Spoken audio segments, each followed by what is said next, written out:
नमस्ते, आप सभी का स्वागत है चैनल रूपा मुखर्जी में। फेलो ट्रैवलर्स नाम का एक वेब सीरीज़ 2023 में आया था और इस वेब सीरीज़ ने लैवेंडर स्केयर यानी कि यूएसए के उस अंधकारमय काल को कवर किया था, जहां पर कोई भी अगर सेम सेक्स रिलेशन में होता तो उनको कड़ी दंड दिया जाता, उनको कभी भी गवर्नमेंट के लिए काम करने से बैन कर दिया जाता था, फिज़िकल टॉर्चर भी होता था, पुलिस भी पकड़ कर ले जाते थे और लोगों की मौत भी होती थी। तो ये कहानी 1950s में शुरू होकर 1980s में जाकर ख़त्म होती है। अब बात यह है कि इस कहानी के दो मुख्य किरदार हैं। एक है टिम लॉफ्लिन, जिस किरदार को निभाया है जोनाथन बेली ने, और दूसरे है हॉक यानी कि हॉकिंस फुलर। यह कैरेक्टर अदा किया है मैट बूमर ने। अब दोनों ही बहुत ही नामी गिरामी एक्टर है। आइए अब कहानी के अंदर चलते हैं। एपिसोड 1 में ये सीरीज़ 8 एपिसोड का था और इस 8 एपिसोड में ही इन लोगों ने इतनी नाम कमाया है और क्या वंडर क्लास की एक्टिंग है, क्या स्टोरी लाइन है, क्या बताओ। लेकिन इस सीरीज़ में एक ही प्रॉब्लम है, आप इस सीरीज़ को एक साथ बैठकर नहीं देख सकते। बेहतर है कि अपने ही उम्र के लोगों के साथ देखें। ये एडल्ट सीरीज़ है बाय द वे। अपनी ही उम्र के साथ लोगों के साथ बैठ के देखें या फिर ऐसे जगह पर बैठ के देखें जहाँ पर बच्चे नहीं जा सकते। कहानी की शुरुआत में हम देखते हैं कि हॉकिंस फुलर के घर में एक पार्टी चल रही है, जहाँ पर वो अपने बीबी, अपने बेटे और बेटी के 2 बच्चों के साथ सेलिब्रेट कर रहे हैं, उसके गिने चुने दोस्तों के साथ। और इसी वक्त हम देख पाते हैं कि हॉक का पुराना कलीग मार्कस आता है। मार्कस को देखकर हॉक आगे चला जाता है उसके पास और मार्कस कहता है कि उसे थोड़ी बात करनी है टीम के बारे में, और टीम का नाम लेते ही माहौल बिल्कुल बदल जाता है। हॉक जल्दी से मार्कस को लेकर अपने स्टडी में जाता है और बात करता है। टीम ने उसे कुछ भेजा है यानी कि हॉक को। हॉक जब टीम के बारे में पूछताछ करता है, उसका नंबर चाहता है, तो मार्कस सीधे मुंह बोल देता है कि टीम ने बहुत परेशानियों के बाद अपने जीवन को सेटल किया है और टीम ये नहीं चाहता कि किसी भी हाल में उसके उस नई बनाए और बहुत छोटी रह गई ज़िंदगी में हॉक दोबारा एंट्री ले। हॉक ने गिफ्ट को ओपन किया और ओपन करते ही एक बहुत ही सुंदर पेपर वेट उसे मिला, और इस पेपर वेट के मिलते ही हॉक पहुंच जाते हैं 1950s में, 52 या 53 में, जहां पर मैकार्थी का इलेक्शन हो चुका था।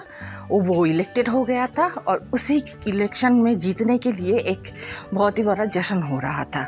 उस जश्न में हॉक भी शामिल था और वहाँ पर ही जाकर उसका मुलाकात हुआ टीम से, जो कि बहुत ही आदर्शवादी, एक ग्रेजुएट और बहुत ही धार्मिक लड़का था। कहानी में टीम की उम्र बताया गया था 22 साल का और हॉक का 26 साल का, लेकिन इस वेब सीरीज़ में हॉक का उम्र कुछ आसपास 30 का बोला गया है और टीम का उम्र 24 साल बताया गया है। वो लोग मिलते हैं, आंखों आंखों में बात होता है और टीम की सरलता देखकर हॉक हंस पड़ता है। टीम को भी हॉक बहुत पसंद आता है। कुछ अट्रैक्शन या फिर लव एट फर्स्ट साइट जैसा हो जाता है। फिर हॉक वहाँ से चला जाता है और तभी हमें पता चलता है कि हॉक एक गे है जो हर रात हंटिंग के लिए निकलता है। कहानी अब वापस प्रेजेंट में आता है जहाँ पर हॉक अपने ही एक पुराना कॉलीग से बात करता है और वो कलीग बताती है कि टीम के पास अब बहुत कम समय बचा है, तो बेहतर है अगर हॉक उससे मिलना चाहे तो जल्द से जल्द उसके बताए हुए, यानी कि उस लड़की का नाम है मेरी, तो मेरी के बताए हुए पते पर जाकर हॉक टीम से मिल लें। हॉक जल्दी से जल्दी वो पता नोट कर लेता है और इसी बीच में जब हॉक की पत्नी लूसी स्मिथ आ जाती है, यानी कि जो अभी लूसी फुलर है, आ जाती है और वो सुन लेती है और हॉक से पूछती है थोड़ी देर बाद कि क्या वो मरने वाला है। ज़रा सोचिए, डायरेक्ट क्वेश्चन है, क्या वो मरने वाला है। हॉक ने कहा मुझे नहीं पता। क्या तुम्हारी जाना ज़रूरत है? बस कुछ ही दिन के लिए मैं जा रहा हूँ, जल्द मैं लौट आऊँगा। तो लूसी पूछती है कि हमें तो मिलान शिफ्ट करना है, तो जो भी पैकिंग वगैरह है उसका क्या है। तो हॉक बोलता है कि मैं जल्द से जल्द लौट आऊँगा और सब कुछ टाइम के मुताबिक ही होगा। फिर वो लूसी के पास आता है और बोलता है कि देखो लूसी, तुम मेरे लिए सब कुछ हो। अब लूसी ने बड़ा गेंद फेंका, अगर मैं तुम्हारे लिए सब कुछ हूँ तो तुम जहाँ जा रहे हो वहाँ मत जाओ। लेकिन हॉक रुकता नहीं है, हॉक निकल पड़ता है और आगे हम देखते हैं कि वो नाइट ख़त्म हो चुका है। हॉक अपने एडमिनिस्ट्रेटिव काम में बिज़ी है। हॉक सेनेटर स्मिथ के बहुत करीब इंसान है जिसका थोड़ा सा पावर के ऊपर क्रश है और इसी पावर के चक्कर में ही वो बहुत आगे निकलना चाहता है। कुछ ऑफिस के कामों के बाद हॉक थोड़ा बाहर आता है। आकर सामने वाले बेंच के तरफ जब भी देखता है तो उसका नज़र पड़ता है कि अरे ये तो वही लड़का है जो पार्टी में उसे स्टॉक कर रहा था। तो हॉक सीधा उसके पास चला जाता है, थोड़ी सी बातचीत होती है। बातचीत कुछ इस प्रकार था, मैं आई तो टीम बिल्कुल एक 100 वाट बल्ब की तरह चकमका उठता है उसकी तरफ देखकर। इलेक्शन नाइट ऐसा कुछ कहता है। फिर उनके साथ बातचीत शुरू होता है।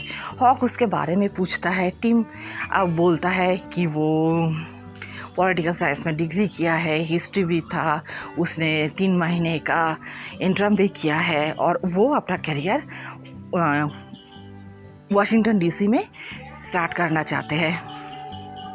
लेकिन तभी हॉक कुछ ऐसा पूछता है तो टिम बिल्कुल चिढ़ जाता है, बोलता है कि are you making fun of me Mr Fuller. और हॉक चौंक जाता है कि अरे इस लड़के का तो मेरा नाम पता है। तो पूछता है कि क्या तुम्हें मेरा नाम पता है। तो टिम बोलता है कि हाँ बिल्कुल पता है, मैंने तो बायोलॉजिकल रजिस्टर में दिया था। और बातों बातों में दोनों एक दूसरे के साथ थोड़े से आइस ब्रेकिंग सिचुएशन को पार करते हैं। और जाते वक्त हॉक बोलता है कि तुम कहाँ जा रहे हो। तो टीम बोलता है कि मैं चर्च में जा रहा हूँ प्रेयर करने के लिए। तब हॉक थोड़ा सा गे वाला सिग्नल छोड़ता है कि मैं तुम्हें तो बिल्कुल पूरा afternoon kneeling in prayer position में सोच सकता हूँ बोल के वो उठ चला जाता है। और इसी बीच में वो टीम से उसका फ़ोन नंबर, यानी कि जहाँ पर टीम रह रहा है उसी अपार्टमेंट के एक कमरे में रह रहा है, तो वहाँ के एक फ़ोन नंबर ले लेता है। कुछ दिन बाद हम देखते हैं कि टीम के पास एक कॉल आता है और हॉक लगभग उसे सिलेक्ट ही कर चुका होता है, उसे खुशखबरी देता है। टीम बोलता है कि मुझे पता नहीं है कि कैसे मैं आपका शुक्रिया अदा करूँ। लेकिन हॉक बोलता है कोई बात नहीं, मुझे पता है, अब फ़िलहाल के लिए तुम जाओ जीन कर के पास। जीन कर कौन है? मैकर्थी का जो वाइफ ही आप बोल सकते हैं। तो वो उस टेस्ट में पास हो जाता है। मैकर्थी उसका बिल्कुल हीरो है, तो वो काम पाकर बहुत ही खुश हो जाता है। एक दिन वो जाकर हॉक को एक बुक गिफ्ट करता है जिसमें लिखा हुआ होता है thank you for everything, you are wonderful TL। वहाँ पर ही टीम का मुलाकात मेरी से होता है और एक लेडी भी होता है जो इस बात को थोड़ी सी सस्पिशियस नज़र में देखती है। आ जाते हैं हॉक टीम के दरवाजे पर। टीम थोड़ा सा हकचका जाता है और बोलता है कि अरे मुझे तो कोई गेस्ट अलाउ ही नहीं है। बातों बातों में एक दूसरे के करीब आ जाते हैं, फिर थोड़ा सा फिज़िकल हो जाते हैं, थोड़ा सा इंटीमेट सीन हमें दिखाया जाता है और हर बात में दिखाया जाता है। ये बात मेरे समझ में नहीं आती। अगर सबको एक्टिंग इतनी अच्छी है, प्लॉट इतना अच्छा है, तो हर 2 मिनट में ये दिखाने की क्या ज़रूरत है। मे बी उन लोगों का कल्चर होगा, अब हमारे कल्चर तो कुछ और ही है, हम लोग तो कुछ और ही समस्या में उलझे हुए हैं। लेकिन कोई बात नहीं, आगे बढ़ते हैं और हम देखते हैं कि वर्तमान समय में हॉक सैन फ्रांसिस्को पहुंच जाता है। जाकर वो टीम को एक कॉल लगाता है। कॉल करके वो बोलता है कि मैं यहाँ पर हूँ तुम्हारे अपार्टमेंट के बिल्कुल ऑपोजिट में, तो तुम चाहो तो मुझे एक बार कॉल करके बोल सकते हो। यहाँ पर सारा रात ये कैफ़े खुला रहता है। टीम कुछ ना बोलकर फ़ोन काट देता है और बैठे बैठे हॉक ये देखता है कि आज के लोग कितनी खुशी खुशी सैन फ्रांसिस्को में अपने पार्टनर के साथ, यानी कि गे पीपल अपने पार्टनर के साथ है। और अगर उसने थोड़ी सी हिम्मत दिखाया होता तो शायद वो भी टीम के साथ खुश रह पाता। और हमें फ्लैशबैक पे दिखाया जाता है कि टीम हॉक के प्यार में बिल्कुल ही पागल हो गया है। मतलब कि वो डूब चुका है। वो हॉक के बारे में सब कुछ जानना चाहता है, लेकिन हॉक के पास इतनी वक्त है नहीं और हॉक इतना ओपन अप करने में यकीन भी नहीं रखता था। लेकिन टीम तो बिल्कुल अलग ही इंसान है। टीम ने जब उसके बारे में पूछा तो हॉक गुस्सा होकर उठ गया, लेकिन फिर उसने कहा कि ये तो नॉर्मल बात है कि मैं जिसके साथ रह रहा हूँ तो उसके साथ उसके बारे में जानना बिल्कुल नॉर्मल बात है। तो हॉक बोलता है कि नहीं, ये नॉर्मल बात नहीं है और कुछ कहा सुनी हो जाता है। तो हॉक बोलता है कि देखो इस बीच पहली बार वो दोनों जब करीब आते हैं तो हॉक उसका नाम रखता है स्किपी, क्योंकि हॉक को एक प्रॉब्लम है कि वो अटैचमेंट बिल्कुल नहीं पसंद करता है। उसका भी एक पास्ट है। तो यहाँ पर ये होता है कि वो टीम को स्किपी नाम से बुलाता है और बोलता है कि स्किपी, मैं ये बिल्कुल नहीं चाहता कि तुम ऐसा कोई भी काम करो जिस पे तुम्हारे जो भी विश्वास है उस पर आघात आए, ना ही भगवान के लिए ना ही मेरे लिए। और फिर से टीम खोज ही लेता है कहाँ पर हॉक रहता है। फिर से वो दोनों कुछ नॉटी से हो जाते हैं, बहुत ही करीब आ जाते हैं। तो बार बार ये सारी चीज़ें हो रहा है। हॉक के लिए बिल्कुल फन था, पर टीम इसके बारे में सीरियस हो चुका था। अभी प्रेजेंट में दिखाया जा रहा है कि हॉक ने पूरी रात इंतज़ार किया, लेकिन कोई भी रिंग नहीं बजा। हॉक जब बस थक हार कर उठने ही वाला होता है तो फ़ोन रिंग होता है। हॉक मुड़ के देखता है फ़ोन की तरफ। पहला एपिसोड यहीं पर ही ख़त्म होता है। जल्दी मिलेंगे आपसे दूसरे एपिसोड के साथ।